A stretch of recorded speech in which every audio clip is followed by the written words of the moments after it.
Hello viewers, চলে এলাম সকাল সকাল আমাদের কৃষিক্ষেতের জমিতে।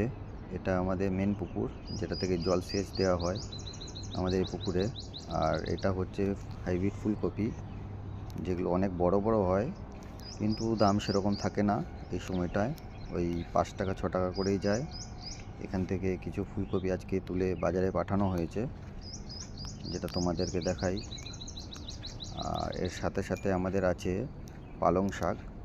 পালং শাকটা এখনও তোলার মতন যোগ্য হয়নি। এটা এখনও তুলতে প্রায় 5-6 দিন সময় লাগবে।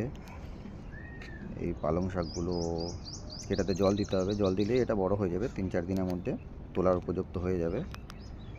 আর এগুলো তোমাদের দেখো কত সুন্দর লাগছে ফুল দেখতে, পালং শাকগুলো। এগুলো সবই পালং শাক। এটা এখন তোমাদেরকে ফাঁকা ফাঁকা মনে হচ্ছে, কিন্তু এটা যখন আরেকটু বড় হয়ে যাবে তখন পুরো ঘন হয়ে যাবে। সাইডে এগুলো আছে শীষ পালং।